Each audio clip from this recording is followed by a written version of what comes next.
आज हम लोग सीखेंगे मैट्रिक्स का एक प्रॉब्लम। पिछले वीडियो में हमने इक्वलिटी ऑफ मैट्रिसेस सीखा था। कोई भी मैट्रिक्स, दो मैट्रिक्स एटलीस्ट चाहिए होता है, इक्वल कब होता है, उसका कंडीशन क्या होता है, ये सारी चीज़ें हमने सीखी थी। आज उस पर एक प्रॉब्लम देखेंगे। ये भी आई है, दो ही इसमें कंडीशंस है। इक्वलिटी ऑफ मैट्रिक्स का दो कंडीशन होता है, उसको बस याद रखिए। और बाकी इस पर प्रॉब्लम जो है वो बहुत ज़्यादा पूछा जाता है। तो एक प्रॉब्लम मैंने लिया है, ये NCERT का प्रॉब्लम है। देखिए दिया हुआ है दो मैट्रिक्स, एक मैट्रिक्स ये है, ये मैट्रिक्स ये है। ये कौन सा मैट्रिक्स है, इसको हम लोग ध्यान से देखेंगे तो ये मैट्रिक्स जो है वो 3×3 मैट्रिक्स है। 3×3 मैट्रिक्स क्या है, क्यों है, क्योंकि इसमें नंबर ऑफ रोज जो है वो equal to number of columns. ये भी मैट्रिक्स जो है वो 3×3 है। तो सबसे पहले आपको चेक करना है कि ये मैट्रिक्स जो है दोनों इक्वल है या नहीं, सेम ऑर्डर का है या नहीं। तो देखिए इसमें भी नंबर ऑफ रोज, ये नंबर ऑफ रोज है, नंबर ऑफ रोज है जो इसमें 3 है, नंबर ऑफ कॉलम्स भी इसमें 3 है, इसमें भी सेम है। तो ये दोनों मैट्रिक्स क्या है, इक्वल है। अब इसमें है दूसरा कंडीशन जो है जहाँ से हम लोग का प्रॉब्लम सोल्व होता है।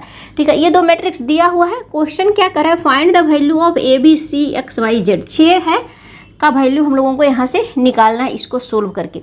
तो सेकेंड जो इक्वलिटी ऑफ मैट्रिक्स का जो सेकेंड कंडीशन था वो क्या था, ईच एलिमेंट ऑफ ए, कोई भी दो मैट्रिक्स, सपोज ये ए है और ये मैट्रिक्स बी है, तो each element of the matrix A is equal to the corresponding element of the matrix B. तो सपोज ये मैट्रिक्स ये है, सपोज ये है A11, इसको अगर हम मानते हैं ये B11 है, तो ये इसके इक्वल होगा।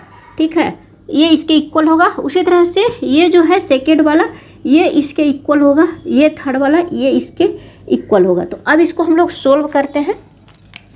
तो सबसे पहले हम लोग क्या इसको किस तरह से सोल्व करेंगे, तो यहाँ पे लिखते हैं according to the condition of equality of matrices. क्या होता है, दो मैट्रिसेस इक्वल कब होगा, जब करस्पॉन्डिंग एलिमेंट्स इक्वल होगा। तो डायरेक्ट हम लोग लिख सकते हैं इसमें x+3 इक्वल टू क्या हो जाएगा, 0। x+3 इक्वल टू 0, देन मेरा क्या है, यहाँ से x का वैल्यू निकल जाएगा, x इक्वल टू -3। यहाँ से x का है z+4 इक्वल टू 6 है। यहाँ पे ध्यान रखना है ये z था, हमने गलती से x लिख दिया था। आप बुक में जाकर देख सकते हैं ये z था यहाँ पे, और बाकी एक बार चेक कर लेते हैं।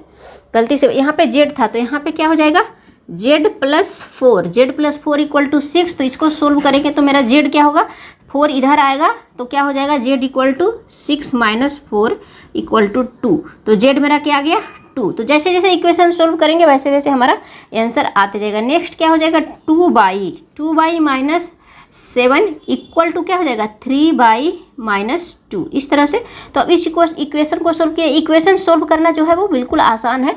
तो यहाँ पे बाई वाला जो वेरिएबल वाला टर्म है इसको ले आएंगे इधर एक तरफ, कांस्टेंट वाला टर्म को एक तरफ। तो कैसे हो जाएगा, यहाँ पे 2/-3। तो अगर छोटा वाला है तो इसको इधर लेके चले जाते हैं। किसी तरह से भी कोई किसी को भी किसी तरफ ले जा सकते हैं।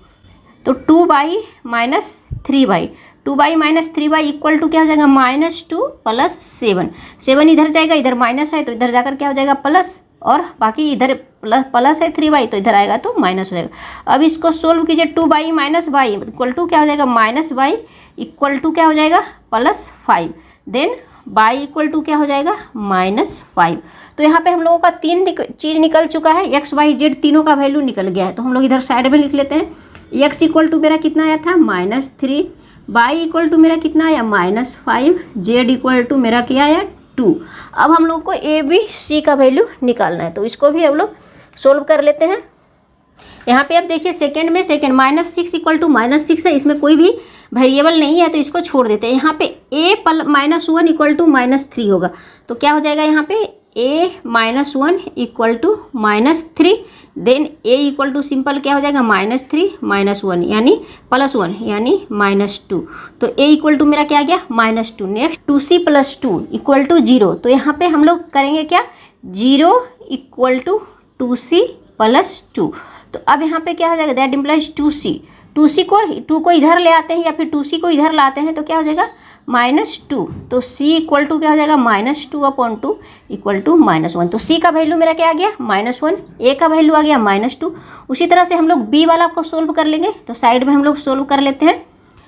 तो ए का वैल्यू जो आ गया उसको इधर लिख लेते हैं, A equal to -2, C equal to -1। अब बी वाला इक्वेशन को सोल्व करते हैं। सोल्व करना बिल्कुल आसान है।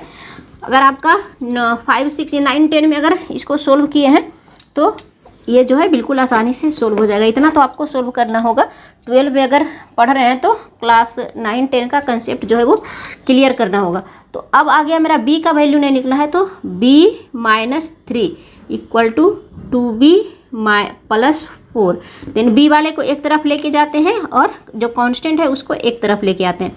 देन b - 2b ये इधर आ जाएगा और ये वाले इधर चले जाएंगे। देन +4, यहाँ पे +4 था तो प्लस भी लिख सकते हैं या फिर सिंपल 4 भी लिख सकते हैं, +3। तो क्या हो जाएगा -b - 2b equal to -b equal to क्या हो जाएगा यहाँ पे 7। Then b equal to -7, b equal to कितना आ गया मेरा -7। Then b equal to -7। तो सारे का वैल्यू मेरा निकल गया, a b c x y z सबका वैल्यू आंसर निकालना था। एक बार लिख लेते हैं।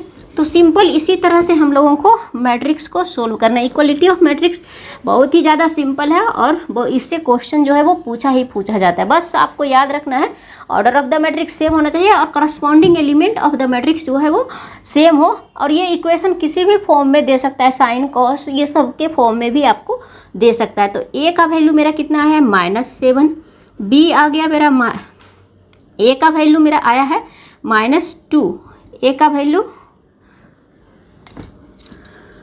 यहाँ से आप देखकर लिख सकते हैं, बुक में भी सारा आंसर दिया हुआ है, बस आपको सोल्व करने आना चाहिए। A equal to -2, B equal to -7, C equal to -1। सारा वैल्यू इसमें माइनस में आया है। एक्स का वैल्यू मेरा कितना आया है -3, वाई का वैल्यू आया है -5, जेड का वैल्यू आया है 2। तो ये हो गया क्या मेरा answer, this is the answer. ठीक है, तो ये था मैट्रिसेस का एक छोटा सा प्रॉब्लम। तो आशा करते हैं कि आपको ये प्रॉब्लम अच्छे से समझ में आया होगा। इक्वलिटी ऑफ मैट्रिसेस जो है वो भी आई है, यहाँ से क्वेश्चन जो है पूछा जाता है। कंसेप्ट मैंने पिछले वीडियो में बताया था, उसको जाकर आप देख सकते हैं। तो मिलते हैं नेक्स्ट वीडियो में एक नए प्रॉब्लम के साथ या फिर कुछ नए कंसेप्ट के साथ।